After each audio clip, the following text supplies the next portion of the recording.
बिस्मिल्लाहिर्रहमानिर्रहीम। अस्सलामु अलैकुम to all of my friends. आप सब कैसे हैं? ठीक ठाक। मैं हूं परवेज़ अली महर। आज का लेक्चर हम रिज्यूम करेंगे फ्रॉम ऑर्डर 7 रूल 12 टू 26।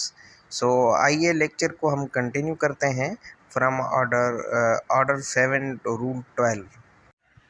अब आते हैं रूल 12 पे। Rule 12 the procedure on rejecting plan. अगर आपकी प्लान रिजेक्ट हो चुकी है, इससे प्रीवियस रूल में हमने ग्राउंड्स भी पढ़े कि किन ग्राउंड्स पे अगर आपकी प्लान रिजेक्ट होगी तो इन ग्राउंड्स पे प्लान आपकी रिजेक्ट हो सकती है। तो अब यहाँ पे बात की गई है कि उसका प्रोसीजर कैसे होगा। तो रूल 12 ये बता रहा है कि जब भी आपकी प्लान रिजेक्ट होगी तो उस प्लान रिजेक्ट होने के बाद जज आपको रीजंस बताएगा, उस पर रीजंस वगैरह दस्तखत करेगा कि ये असबाब थे, इन असबाब की बुनियाद पर आपकी प्लान रिजेक्ट हो चुकी है। प्लान भी रिजेक्ट होगी या अगर आपकी अपील रिजेक्ट होती है तो इस सूरत में भी यही सेम प्रोसीजर अप्लाई किया जाएगा। रीजंस वगैरह बताए जाएंगे आपकी अपील इस सूरत में या इन असबाब की वजह से रिजेक्ट हो चुकी है।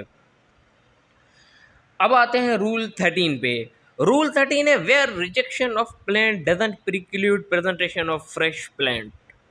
इस रूल में ये बताया गया है कि अगर हमारी प्लांट रिजेक्ट हो चुकी है, रिजेक्ट होने के बाद ये कतई नहीं है कि अब हम फ्रेश सूट दाखिल नहीं कर सकते।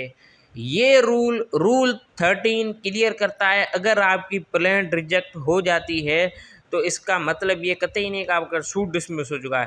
प्लांट अगर आपकी रिजेक्ट होती है तो उसी सेम कॉज ऑफ एक्शन पे आप अगेन फ्रेश प्लांट भी दाखिल कर सकते हैं। तो ये था रूल 13। उसके बाद आ जाता है रूल 14। रूल 14 में कहता है the production of document on which plaintiff sues. अभी यहाँ पे बेसिकली इस रूल में दो डॉक्यूमेंट्स की बात की गई है। एक वो डॉक्यूमेंट्स जिनकी बेस पे आपने सूट दाखिल किया है, और दूसरे वो डॉक्यूमेंट्स जिन पे आप रिलाइज करते हैं, जिनको आप एज एविडेंस के तौर पर सपोर्ट करना चाहेंगे। तो ये दो डॉक्यूमेंट्स हो गए। सो यहाँ पे पहले क्लॉज में ये बात की जा रही है कि आप जिन डॉक्यूमेंट्स पे सूट दाखिल कर रहे हैं वो आपके पोजीशन में है या नहीं, या आपके पावर में है, आपके पोजीशन में या आपके पावर में, वो कोर्ट में आपको प्रोड्यूस करने पड़ेंगे प्लेंट के साथ, या उन जो भी डॉक्यूमेंट्स होंगे उनकी कॉपीज आपको प्लेंट के साथ दी जाएगी जिन डॉक्यूमेंट की बेस पर आप सूट दाखिल कर रहे हैं। उसके बाद इसी के क्लास 2 बात कर रहा है कि लिस्ट ऑफ अदर डॉक्यूमेंट्स। इसके साथ साथ जो भी अदर डॉक्यूमेंट्स है जिन पे आप रिलाइज करते हैं, वेदर वो आपके पोजीशन में है या आपके पावर में या नहीं है, लेकिन वो आपकी सूट से रिलेटेड है, उन पे आप रिलाइज करते हैं, वो डॉक्यूमेंट्स एज एविडेंस के तौर पर आपके सूट को स्ट्रॉन्ग करते हैं, तो इस सूरत में आप उनको भी लिस्ट के तौर पर ऐड कर सकते हैं या उनका हवाला दे सकते हैं। क्योंकि आपके पोजीशन, अगर आपके पोजीशन में है तो आप उनकी कॉपी प्रोवाइड करें, अगर नहीं है तो उनका नेक्स्ट इंडेक्स के अंदर आप उनका हवाला ज़रूर देंगे। ये डॉक्यूमेंट्स हैं जिन पे मैं फर्दर रिलाय भी करता हूँ। अब आते हैं रूल 15 पे। रूल 15 कहता है कि statement in case of document not plaintiff position और पावर। अब अगर कुछ डॉक्यूमेंट्स ऐसे हैं वो प्लेंटिव की पोजीशन में नहीं है, ना ही उसके पावर में, दायरा इख्तियार में, तो इस सूरत में क्या किया जाएगा, आप अगर पॉसिबल है और आपको पता भी है कि ये किसके पावर में है या किसकी पोजीशन में है, तो आप एक स्टेटमेंट सिंपल कोर्ट में जमा कराएंगे कि ये जो भी डॉक्यूमेंट्स है ये मेरे पोजीशन में नहीं है, ये डॉक्यूमेंट्स फ़ला शख्स के पोजीशन में है या फ़ला शख्स के पावर में है, ताकि कोर्ट उस बंदे को समन भी इशू कर सकती है तो वो डॉक्यूमेंट्स पेश किया जाए। तो ये था रूल 15। रूल 15 में ये बात की गई है कि अगर कोई डॉक्यूमेंट्स आपके पोजीशन में नहीं है, ना ही वो आपके पावर दायरा इख्तियार में, तो इस सूरत में आप बताएंगे, कोर्ट में स्टेटमेंट देंगे कि भाई ये डॉक्यूमेंट्स मेरी पोजीशन में नहीं है।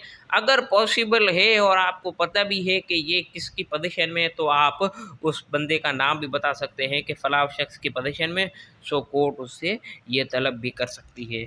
तो ये था रूल 15। अब आते हैं रूल 16 पे। रूल 16 है suits on lost negotiable instrument.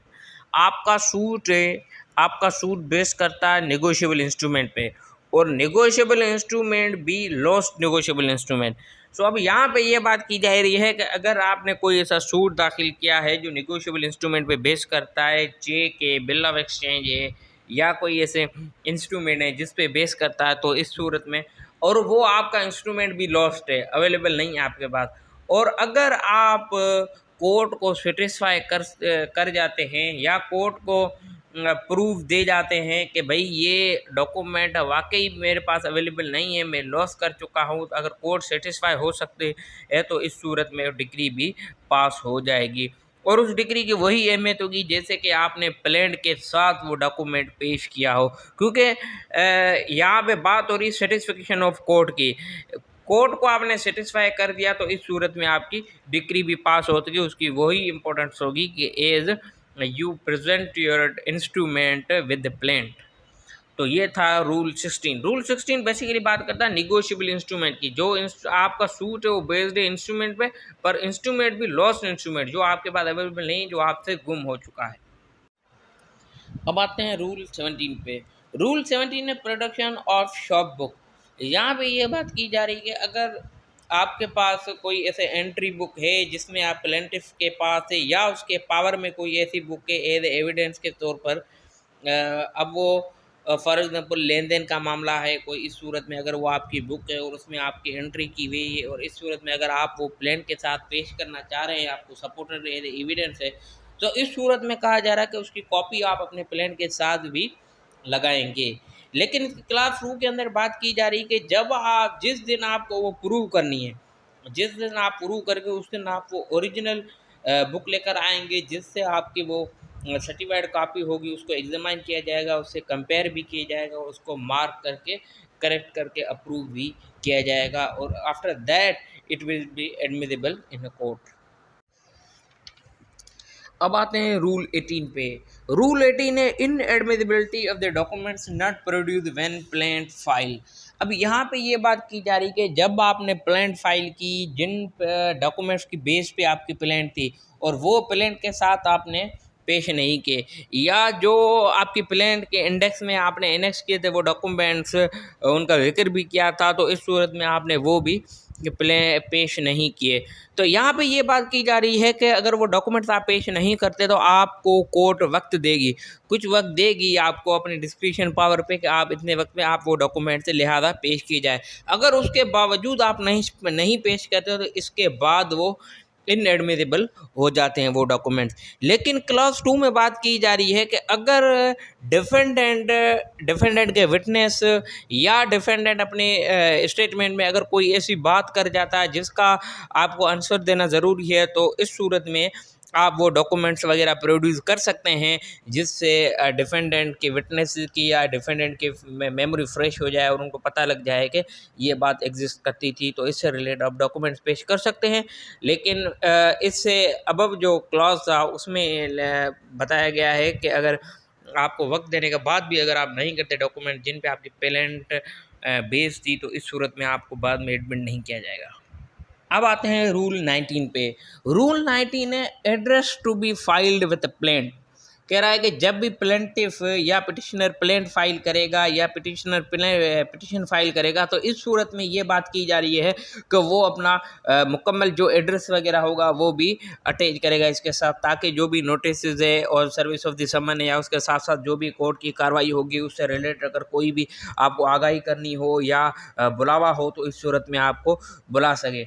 और जो भी आपका वो एड्रेसेस वगैरह आप बताएंगे या आप प्लान के साथ जो अटैच करेंगे, तो इस सूरत में वो रजिस्टर्ड ऑफ सूट्स में मेंटेन किया जाएगा, वहाँ पे रजिस्टर्ड किया जाएगा आपका एड्रेस।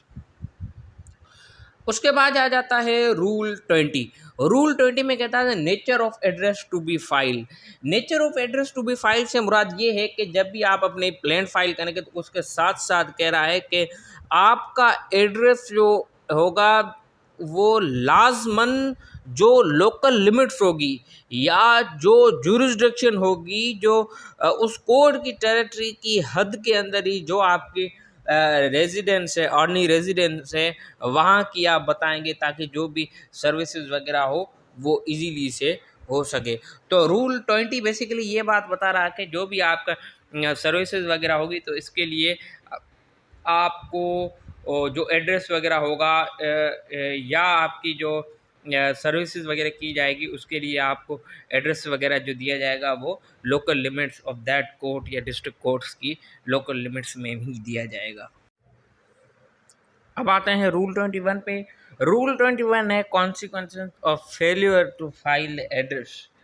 आपको प्लेंट में या पिटिशन में आपको अपना एड्रेस जो भी है वो बिल्कुल लिखना था, और उस एड्रेस लिखने से जो भी सर्विसेज वगैरह होगी इधर उधर संबंध की, या इसके साथ साथ कोई नोटिस है, या इसके साथ साथ अगर कोई कोर्ट आपको कॉल करती है किसी ऑर्डर के लिए, तो इस सूरत में आपका एड्रेस देना ज़रूरी है। सो अगर एज पर दिस रूल अगर आप फेल हो जाते हैं वो एड्रेस देने में, तो इस सूरत में अगर आपकी पिटीशन है तो वो पिटीशन आपकी रिजेक्ट हो सकती है, और अगर आपका सूट है तो इस सूरत में वो सूट डिसमिस भी हो सकता है। या इसके अलावा अगर ये discretion power of the court है, अगर कोर्ट को कोई और इसका आर्डर अगर सेटिस्फाई लग रहा तो इस सूरत में कोर्ट कोई और आर्डर भी कर सकती है, अगर आप जो एड्रेस है वो देने में फेल हो जाते हैं तो। इसके बाद आ जाता है हमारा रूल 22। रूल 22 है procedure when party not found at the place of address. अगर आपने प्लेंट में एड्रेस दे भी दिया है, उसके बावजूद अगर पार्टी नहीं मिल रही, ना उसका कोई एजेंट मिल रहा है, ना ही उसका कोई अडल्ट मेल फैमिली मेम्बर में मिल रहा है, और ना ही उसका कोई अथोराइज शख्स मिल रहा है, तो इस सूरत में क्या करेगी कोर्ट, जो भी उसका रेजिडेंस हाउस वगैरह होगा वहाँ पे आउटर डोर पे ये सम्मन या नोटिस की कॉपी अटैच करेगा, वहाँ पे लगाया जाएगी, और कोर्ट उसको एक और मौका देगी। अगर वो नेक्स्ट डेट जो फिक्स की गई है बाय द ऑनरेबल कोर्ट, अगर उस डेट को भी अगर वो नहीं पहुंच सकता, तो इस सूरत में अगेन उसकी नोटिस की या समन की जो कॉपी वगैरह होगी वो उसके एड्रेस वगैरह होगी वहाँ पे पोस्ट भी की जाएगी, और इस पोस्ट की सर्विस को और इस पोस्ट को sufficient service of the summon भी एक्सेप्ट किया जाएगा, और उसकी ये अहमियत होगी कि जैसे ये पर्सनली उस शख्स को सर्व हुआ हो। तो ये था हमारा रूल 22। बेसिकली रूल 22 ये डिफाइन करता है कि अगर वो शख्स नहीं मिल रहा जिस शख्स को हमने समन करना है, तो इस सूरत में क्योंकि काफ़ी मतलब ऐसे भी होता है कि लो प्लेंटिफ इनकरेक्ट एड्रेस भी दे देते, तो इस सूरत में ना वो बंदा मिलता है, ना उसका कोई फैमिली मेम्बर मिलता है, ना ही उसका कोई एजेंट, ना कोई अथोराइज शख्स। तो इस सूरत में उसके समन की कॉपी जो होगी वो उसके घर या रेजिडेंस एड्रेस के वहाँ पे उसके अटैच की जाएगी। हाँ, फिर उसको एक और मौका दिया जाएगा, नेक्स्ट डेट भी दी जाएगी, ताकि वो बंदा शायद वो आ जाए, वो नोटिस और समन वगैरह घर के बाहर देख ले। लेकिन अगर उसके बाद भी अगर वो नहीं पहुंच सकता, तो इस सूरत में उसको रजिस्टर्ड पोस्ट वगैरह से भी सेंड की जाएगी, और उसकी वो वैल्यू होगी कि जैसे ये पर्सनली सर्व हुआ हो। उसके बाद आ जाते हैं रूल 23 पे। रूल 23 है सर्विस ऑन ए प्लीडर। ये सर्विस ऑन ए प्लीडर हमने ऑर्डर 3 रूल 5 में भी पढ़ा है, तो यहाँ पे भी ये सेम ही बात की जा रही। अगर हमने प्लीडर का जिक्र किया है या प्लेंट में अगर प्लीडर का भी एड्रेस वगैरह दे दिया है, या अगर हम इंफॉर्मेशन हम अपनी प्लीडर तक पहुँचाना चाह रहे हैं, तो इस सूरत में नोटिस और समन वगैरह जो भी सर्विस होगी वो प्लीडर को भी की जा सकती है। जो भी एड्रेस वगैरह या जो भी रिक्वायर इंफॉर्मेशन शेयर करनी होगी वो प्लीडर को भी की जा सकती है। अब आ जाता है रूल 24। रूल 24 है चेंज ऑफ एड्रेस। अगर जो हमने पिटीशन में या हमारी प्लेन में जो एड्रेस दिया है उस एड्रेस को अगर हम चेंज करना चाह रहे हैं, तो इस सूरत में with the permission of court हम जो भी है हमने प्रीवियस हमने एड्रेस दिया है उसको हम चेंज भी कर सकते हैं, और जो पिटीशन होगी या प्लेंट होगी उसको हम अमेंड भी कर सकते हैं। अमेंड करने के बाद जो भी रजिस्टर्ड और रिकॉर्ड में भी हमारा प्रीवियस एड्रेस था उसको डिलीट करके उसकी जगह पे न्यू जो एड्रेस होगा वो ही लिख दिया जाएगा। उसके साथ साथ अगर हमारी पिटीशन है तो इस सूरत में नोटिस अदर पार्टीज़ को भी सर्व की जाएंगी, ताकि वो अपने प्लीडर वगैरह को या उसके साथ साथ दूसरे पार्टीज हो उनको भी सर्व की जाएगी, ताकि अगर कोई इंफॉर्मेशन या कोई नोटिस वगैरह शेयर करनी हो तो थ्रू रजिस्टर्ड पोस्ट कर दी जाए। तो ये था रूल 24। रूल 24 बेसिकली कहता है एड्रेस चेंज ही कहता है, आप एड्रेस चेंज भी कर सकते हैं विद परमिशन ऑफ कोर्ट। आप अपना जो भी एड्रेस होगा उसको अमेंड कर सकते हैं। उसके बाद आ जाता है रूल 25। रूल 25 कहता है सर्विस बाय अदर मोड्स। यहाँ पे इस रूल में ये बात की गई, अगर इससे पहले हमने पढ़े कि भाई थ्रू पोस्ट या सब्सटीट्यूशन सर्विस है, इसके साथ साथ अफेक्सेशन है, इनके अलावा अगर कोई और ऐसा मोड जिस पे कोड सेटिस्फाई होती है तो इस सूरत में वो मोड भी इस्तेमाल किया जा सकता है। अब आते हैं रूल 26 पे। रूल 26 है list of legal representative of the plaintiff. तो इस रूल में बेसिकली ये बात की गई है कि जब भी आप कोई सूट दाखिल करते हैं तो उसके साथ साथ प्लेंटिफ की ये भी ड्यूटी होती है कि वो लीगल रिप्रेजेंटेटिव की लिस्ट प्रोवाइड करे टू द कोर्ट। क्योंकि अगर आप अपने सूट की कंटिन्यूशन चाह रहे हैं और उसमें जो भी आप रिलीफ क्लेम करना चाह रहे हैं कि वो रिलीफ मिल के ही रहे, तो इस सूरत में आपको अपना सूट कंटिन्यू रखना पड़ेगा। सो आपको लिस्ट ऑफ लीगल रिप्रेजेंटेटिव भी देनी है। सो इस सूरत में अगर आप लिस्ट ऑफ लीगल रिप्रेजेंटेटिव देने में फ़ेल हो जाते हैं तो इस फेलियर की वजह से आपकी जो भी सूट होगा वो डिसमिस कर दिया जाएगा। सो अब आते हैं रूल 26 पे। रूल 26 बेसिकली ये कहता है कि आप एक स्टेटमेंट देंगे ऑनरेबल कोर्ट को। उस स्टेटमेंट में आप उस शख्स की अपॉइंटमेंट का बताएंगे जिस शख्स को आप लीगल रिप्रेजेंटेटिव अपॉइंट कर रहे हैं after the death of the plaintiff. उसका नेम, एड्रेस और मुकम्मल इंफॉर्मेशन भी आपको कोर्ट को प्रोवाइड करेंगे कि मेरी मौत के बाद, मेरी डेथ के बाद ये शख्स लीगल रिप्रेजेंटेटिव होगा। उसके बाद क्लॉज बी में ये बात की गई है कि आप नेम, एड्रेस एंड इंफॉर्मेशन उन शख्स की भी देंगे जो अगर प्लेंटिफ की डेथ हो जाती है तो इस सूरत में अल्टीमेट करेगा कोर्ट को, और ये कोर्ट को इन्फॉर्म करेगा कि भाई जो प्लेंटिफ था उसकी डेथ हो चुकी है और ये उनके अब लीगल रिप्रेजेंटेटिव है, और उनके जो भी पर्टिकुलर एड्रेसेस वगैरह होंगे वो कोर्ट को थ्रू एप्लीकेशन बताएंगे। अब आते हैं क्लास 2 पे। इस रूल का क्लास 2 ये बता रहा है कि प्लेंटिफ किसी भी स्टेज पे अगर चाहे कि वो अपने जो भी लीगल रिप्रेजेंटेटिव लिस्ट दी हुई है वो उस लिस्ट को अगर वो अमेंड करना चाहे, उसको चेंज करना चाहे तो वो चेंज भी कर सकता है। उसके साथ साथ जो भी पर्सन नॉमिनेट किया गया है अब क्लॉज में, क्लॉज बी में अगर कोई शख्स नॉमिनेट किया गया है तो इस सूरत में वो उस नॉमिनेशन की जगह पे किसी और शख्स को भी नॉमिनेट कर सकता है। उसके साथ साथ आगे लास्ट क्लास में ये बात की गई है कि अब जो नॉमिनेशन हुई है क्लास बी में, फॉर एग्जांपल उससे पहले नॉमिनेशन हुई थी, उसके बाद क्लास बी में अलग नॉमिनेशन हुई, अब लास्ट में बात कर रहा है जो भी क्लास बी में लास्ट में जो नॉमिनेशन हुई है वो कंटिन्यू रहेगी। वो अगर वेरी करती है तो अगर वेरी नहीं करती तो इस सूरत में वो कंटिन्यू रहेगी थ्रू आउट द सूट। जब भी जो भी सूट आपका होगा वो जब तक सूट रहेगा तब तक वही बंदे रहेंगे till the suit appeal, revision, review, सब में वही शख्स रहेंगे अनटिल आप उसको वेरिड नहीं करते, उसको अमेंड नहीं करते, उसको चेंज नहीं करते या उसको नॉमिनेट अदर पर्सन कोई नॉमिनेट नहीं कर सकते। तो ये था हमारा रूल 26 है। बेसिकली अगर हम ओवरव्यू लें इस रूल का तो ये रूल ये डिफ़ाइन करता है कि जब भी कोई सूट दाखिल करते हैं उसके साथ साथ हमें लीगल रिप्रेजेंटेटिव की भी लिस्ट दी जाती है ताकि हमारा सूट कंटिन्यू रहे। जो भी अनटिल द डिक्री हमारा सूट मुकम्मल तौर पे कंटिन्यू है तो इसके लिए ये लिस्ट भी दी जाती है। अगर हम ये लिस्ट देने में फ़ेल हो जाते हैं तो इस सूरत में हमारा सूट डिसमिस भी हो सकता है। तो ये हुआ आज का लेक्चर यहाँ पे कंप्लीट। हमने ऑर्डर 7 हमारा प्लान था वो यहाँ पे मुकम्मल कर दिया है और इंशाल्लाह हम अपकमिंग लेक्चर में हमारा रिटन स्टेटमेंट करेंगे। जब तक दीजिएगा मुझे इजाज़त। Thank you so much.